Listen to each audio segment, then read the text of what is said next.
لوگ محبت کے بھوکے ہیں، تم فتوے دینا شروع کر دیتے. جنید جمشید کے بارے میں مجھے پتا چلا کہ ساتھی اس کے گھر کھانا نہیں کھاتے کہ حرام کمائی. وہ بہت ڈس ہارٹڈ ہے، نیا نیا تبلیغ میں آ رہا تھا. میرا آگے کہیں سفر تھا، جماعت میں جا رہے تھے، کراچی سے آگے جانا تھا. تو میں نے اسے فون کیا کہ میں آ رہا ہوں، میں کھانا تیرے گھر کھاؤں گا. تو وہ کہنے لگا میرے گھر؟ میں نے کہا ہاں تمہارے گھر. پھر کہنے لگا میرے گھر؟ میں نے کہا ہاں تمہارے گھر. کہا واقعی میرے گھر؟ میں نے کہا ہاں واقعی تمہارے گھر. کہا یہ تو میرا تو گھر تھا، کوئی نہیں کھانا کھاتا، کہتے حرام ہے. میں نے کہا میں اتنا بڑا مولوی نہیں ہوں، میرا گزارا ہو جائے گا.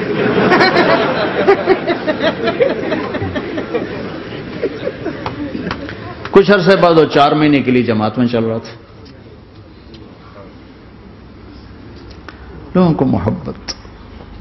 میں رائمنڈ میں بیٹھا تھا، ایک شخص آ گیا، کہا جی وہ مبارک سینما لاہور میں تھا، اس کا مالک آ رہا تھا چند دنوں سے رائمنڈ. آج وہ کچھ گھر سے لے کر آیا تو ایک دی وہاں کسی رائمنڈ میں کسی کو پیش کی تو اس نے انکار کر دیا، میں نہیں کھاتا، آپ کی کمائی حرام ہے. تو بہت زیادہ شرمندہ ہو رہا. میں نے کہا اسے لے آؤ جلدی سے میرے پاس.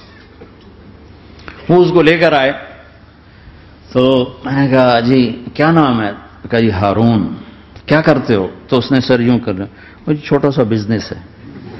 میں نے کہا کیا بزنس ہے؟ چھوٹا موٹا بزنس. میں نے کہا بھائی بتاؤ تو صحیح. سینما ہے. سینما ہے. میں نے کہا کون سا سینما؟ مبارک سینما. مبارک. میں نے کہا مبارک؟ ہاں وہ جس میں شمع پروانہ میں نے دیکھی تھی وہ مبارک صاحب اس کے جو اونر تھے، پہلے ان کی فوٹو آتی تھی، مر گئے تھے وہ، ان کا سیڈ میوزک چلتا تھا، بعد میں فلم چلتی تھی. وہ مجھے ایسے دیکھنے لگا کہ یہ کیا کہہ رہا ہے. اور میں نے اسے یوں دوستی لگائی. دن کے بعد دیکھا تو اتنے بڑی داڑھی کے ساتھ 4 مہینے لگا.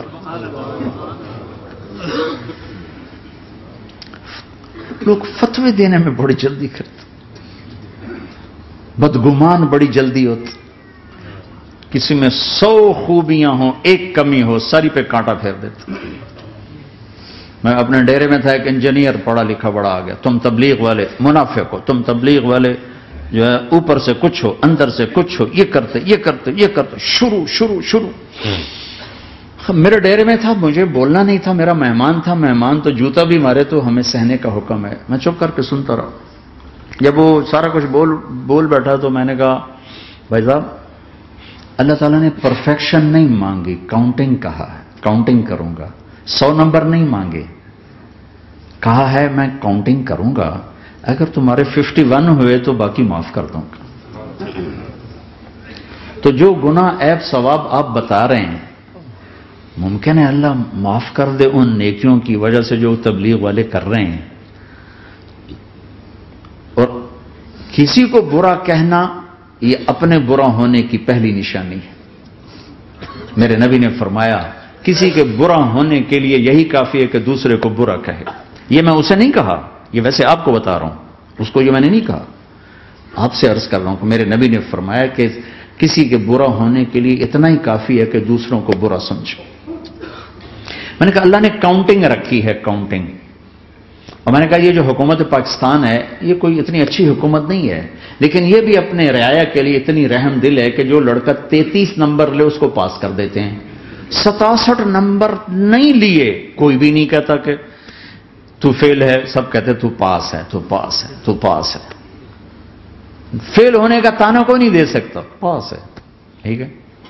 میں نے کہا اللہ اس حکومت پاکستان سے کروڑوں گنا زیادہ مہربان ہے. پتہ نہیں کون سی نیکی پہ مہربان اگر جاؤ، لیکن جو کہ مزاج بن گیا ہے تنقید. یہاں تک ایک کہنے لو جی دیکھو جی نور جہاں 27 رمضان مر گئی، شب قدر مر گئی. میں کہ اللہ تے کیس کرو ہن جا، اللہ تے مقدمہ کرو بھائی نور جہاں 27 رمضان کو کیوں مر گئی.